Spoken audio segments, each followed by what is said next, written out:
What's going on, Bulls fans? Welcome to another episode of Chicago Bulls Central. In tonight's episode, we'll be reviewing and talking about the Bulls win against the New York Knicks. We also had a solid game from Coby White coming off the benches. I said it in my preview video. This may be the night we see a game from Coby White. We'll talk about all that and more right after this. All right, first of all, this game is exactly what I said it was going to be in my preview video. As far as it coming down the wire, as far as it being an ugly game at some points, as far as it getting tough defensively.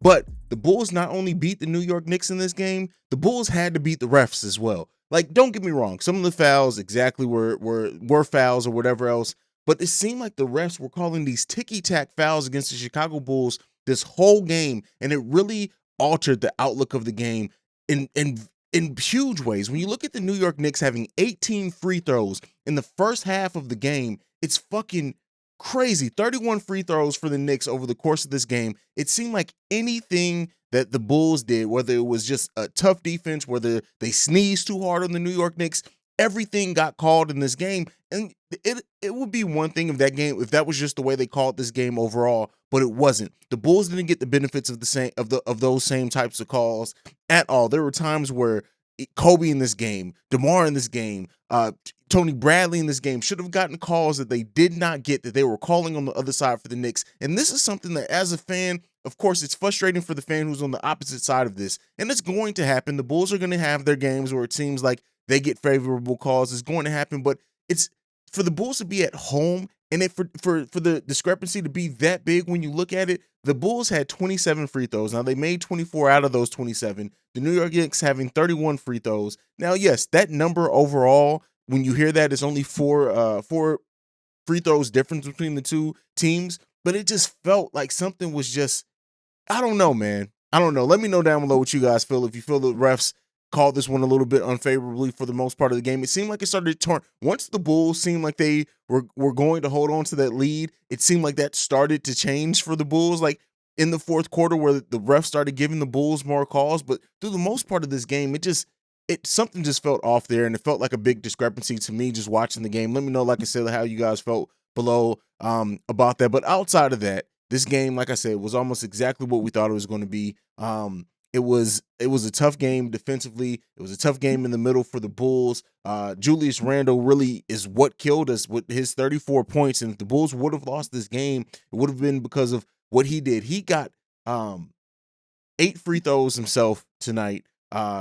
Also 6 for Alex Burks. 8 for Barrett. It was got a lot of free throws. They got a lot of free throws. They hit him at a nice clip with 83% as well.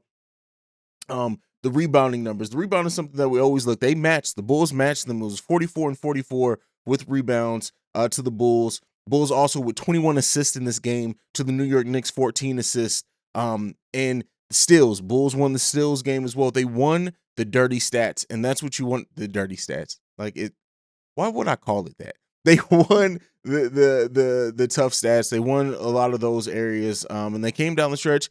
And, something that we have to do, like, yes, I'm going to talk about DeMar as well with his 31 points. Great. Plus 21 points when he was for his plus minus. Alex Caruso with a plus minus of 17. But Coby White with a plus minus of plus 9. 5 for 11 from the field. 3 for 6 from 3-pointers. 14 points overall from Coby White in this game. And 2 of those free throws of those 3-pointers came at a key time where the Bulls were trying to swing the momentum, and it seemed like the Knicks may have been starting to get that momentum. This was, again, not a perfect game from Coby White.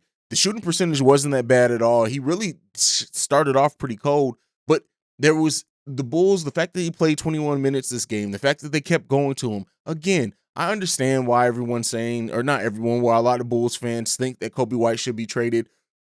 But I just don't think, by looking at the way since he's been brought back out, right? The fact that he's been given minutes at started off with like 10, 11 minutes a game. And then this game, they kept him in. And really, once Caruso fouled out of this game, I really thought that they would bring Io in to keep that defensive intensity up.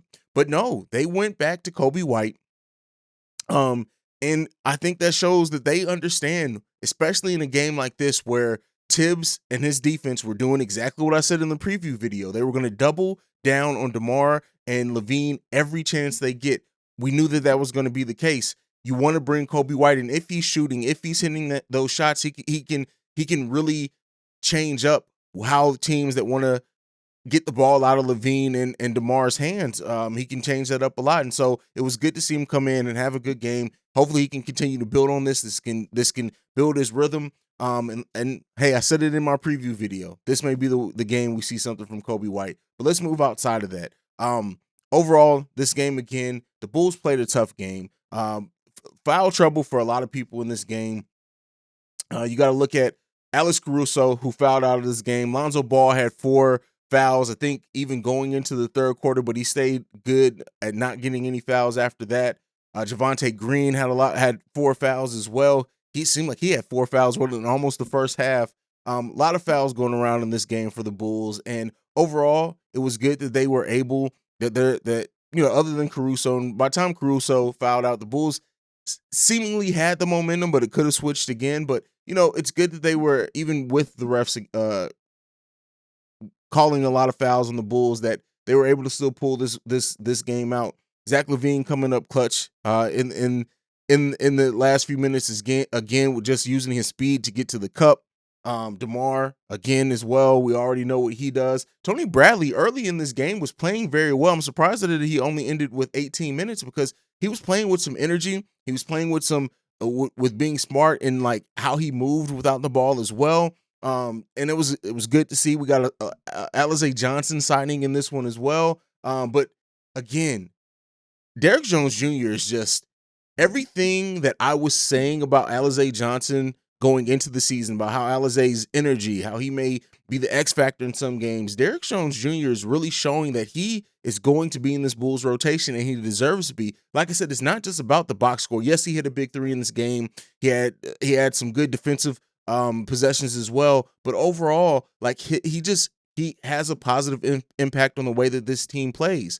As we're still going to be without Vooch, it looks like for a few more games as well, it's going to be important that he continues to play.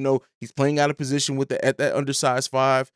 I'm going to be really interested to see with these increased minutes that he's been playing, 22 minutes in this game, how he's going to be able to be affected by when he's actually able to play against other 4s, not play out of position, even though he's really a 3, but plays at 3-4 very well with his length. How that changes for him. Just a lot of energy in this game.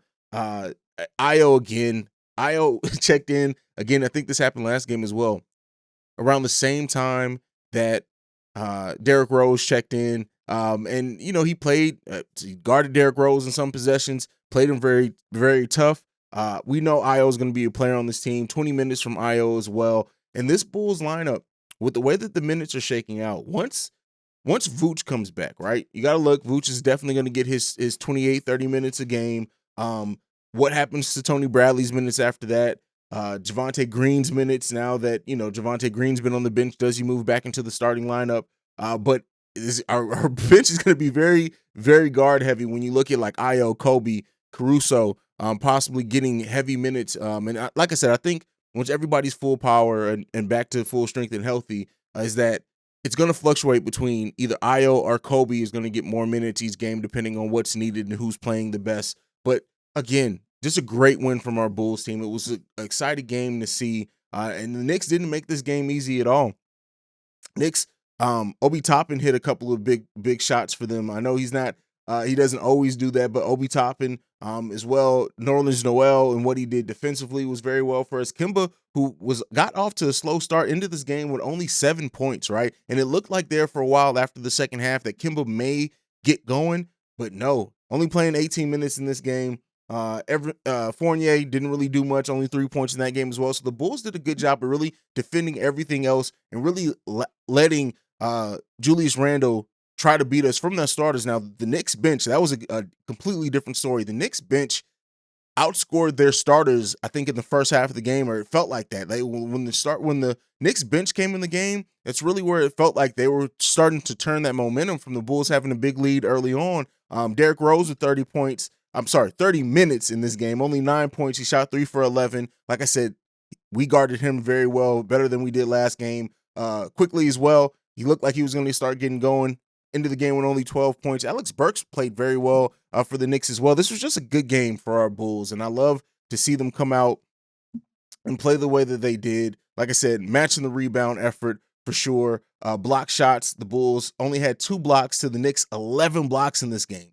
This is why we need a four who can alter shots. But overall, very good game from our Bulls, and it was good to see them get this win, this revenge win after losing to the Knicks the last time that we played them at home. Joakim Noah bobblehead night, all that story going into this is good to see our Bulls get this win. Let me know down below how you feel about this game. What were some of the things that stood out to you? Do you think this is going to be a turning point for Coby White? Are we going to see a more consistent effort from him shooting now that he's seen the ball go in the hoop more than he has since his return? What do you guys think about this Bulls team? Like I said, overall, and also Coby White and how he changes that dynamic on the bench. What do you think? Does this change if you were one of the people who think Coby should be traded for a 4? Or do you think that we need to see more games from Coby? Because you can say you want to see him do good so he can be traded. So you can have either mindset on that, but let me know down below what you guys think. As always, like I like to end every video on, go Bulls. I love you guys. Peace. This has been a presentation of the Break Media.